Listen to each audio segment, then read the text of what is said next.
What is going on, everybody? Today I'm going to be replacing my watering system out here in my garden. I had one in there, took it out when I replaced my raised beds, and now I'm going to upgrade a little bit, add some more drip system hoses. I'm going to go from using a 2-outlet timer to using a 4-outlet timer. That way I get 4 zones out of it.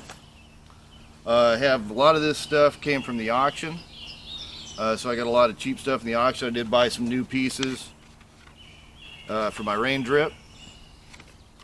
And this is the hose connection. So I wanted to have new hose connections. And I also bought myself some new cutters. Already had my hole punch for the drip system. And I'm going to go to town. Had to tear up some stuff right now. Show you what I had. Now after I went and redid my raised beds, I put in a soaker hose, just sort of for temporary, but you see what it does. It puts water everywhere. And you got to weight it down with rocks in order to make sure it doesn't knock over your plants and make sure the water gets down to the soil. So I got a soaker hose going all the way through, and I'm going to replace that and put in my drip system. Look at all that water just getting wasted right there. I don't know if you can see it or not. You can really tell right here. That's just wasted water. Water in the weeds. Well, that system works. It gets the plants watered, but it's just way too much of a waste of water, like I said in that previous clip. So, first thing I had to do is inventory everything. Once I got everything inventoried, I knew what I needed. Main thing, if you're ever doing this, make sure you get a lot of corner connections, 90s, so you can maneuver around your garden. Alright, I'm going to go at it. Now the first thing you want to do before you start putting your hoses in or digging any holes or anything else, is you want to make sure that your timer system actually fits in here. Now, I put an extension on this one, and even though you don't have to wrap it with plumber's tape, I went ahead and did it.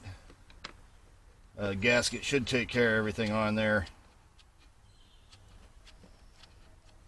And we get this tightened up nice and tight. Turn on the water and make sure that it holds on good. As you can see, my hoses or my lines for the sprinkler systems are going to have to come up and over. Hence the extra 90 degrees that I was talking about earlier. And make sure it doesn't leak on me. Good deal. I'm going to try to get some water out of it really quick. Try to turn on zone 4. Hit OK.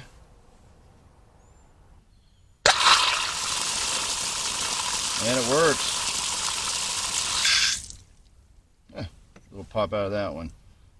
Let's try the other zones really quick. Let's go zone 3. Hit OK.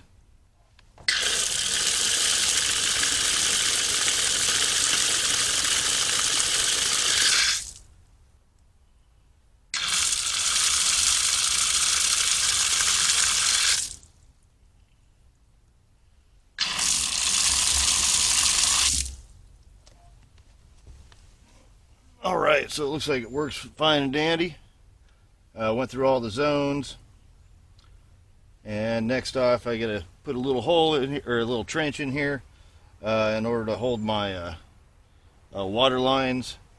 If I don't, I'm the type of person that's gonna run over them with a lawnmower. Well, it's been raining quite a bit, and I got my system connected. I don't have all the lines in, but I got the start line put in. A little trench there. And over here, I have a low point drain. That way I can drain this out in the winter time You won't have to put it away. Any place that you have a low point, you're going to have to drain it out, otherwise your lines will freeze. Or you get to pull up your lines every year. Now I'm getting ready to put in the lines down the garden, and I'll bring you back in when I got that done, or it stops raining, one of the two. Well, I got a line put in, but it's raining pretty hard. Looks like I'm going to have to stop for a few minutes.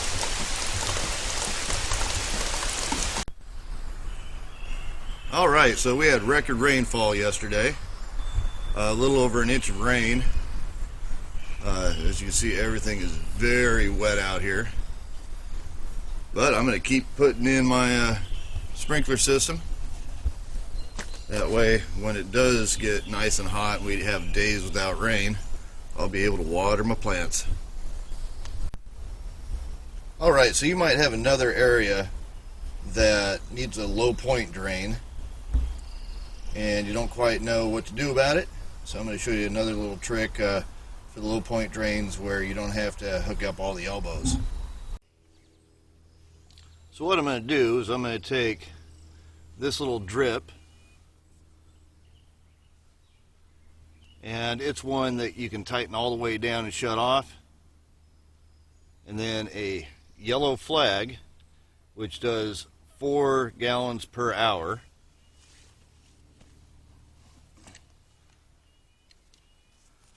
And I'm going to put it down at the bottom of this one.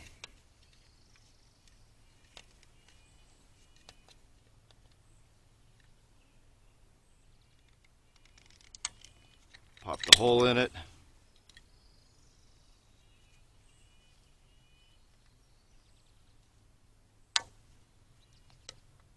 Now at the end of the year, I'm going to be able to reach down, loosen up this little sprinkler head, and I'll be able to drain this low point. Make sure all the dirt's out.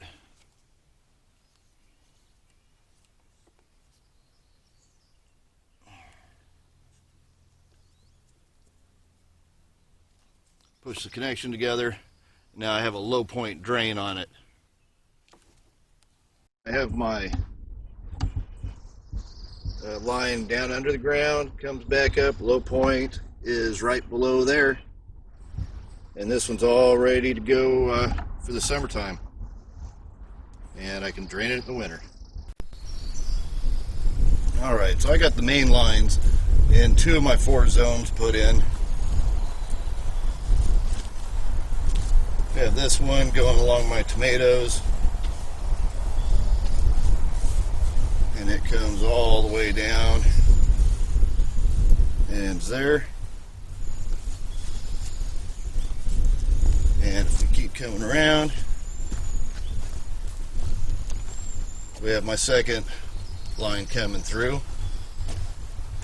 Now for these, I used a couple staples and just some line tied on a square knot. Let's keep it out of the way. Your lines do move a little bit when they get the water hammer from the sprinkler system that turns on. And before I go and start plugging and putting the little sprinkler heads on, I took off the end caps on both of these. So we're going to turn on the water, get it cleared, because I might have picked up some dirt, and you don't want the dirt to go into the small sprinkler heads and then plug your sprinkler heads. So I'm going to go ahead and do a quick flush on both of these.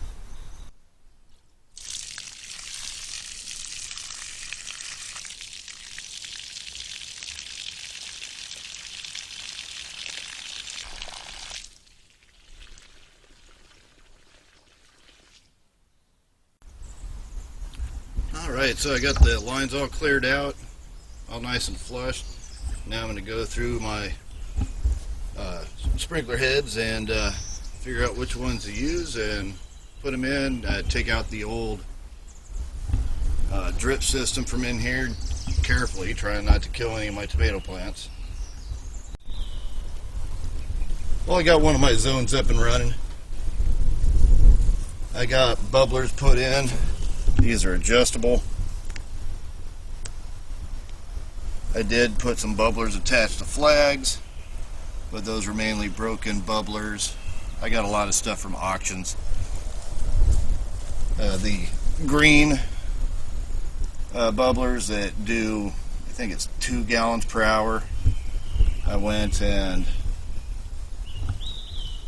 took off the top on the bubbler. So the green flags, take the bubblers off.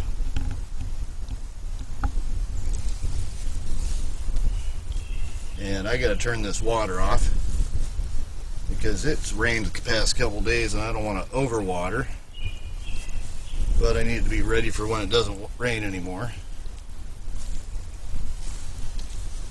And I still have a couple more zones to play with.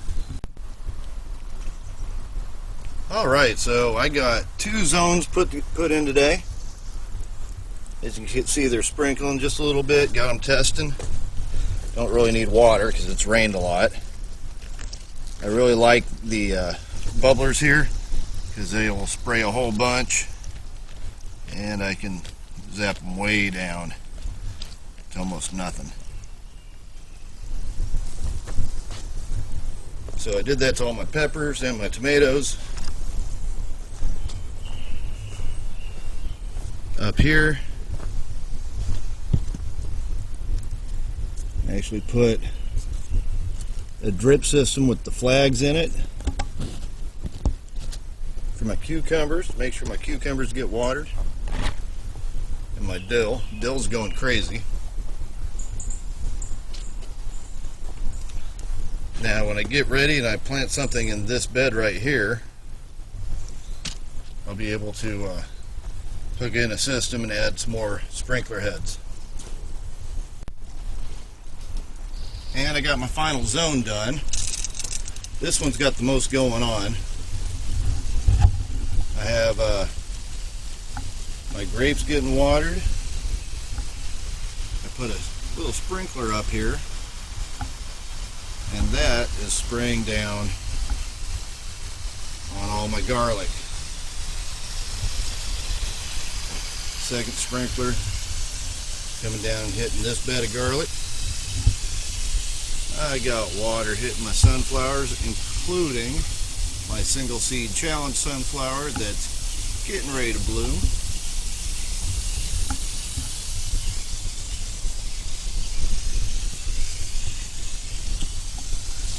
Get the drip going down onto the sunflowers.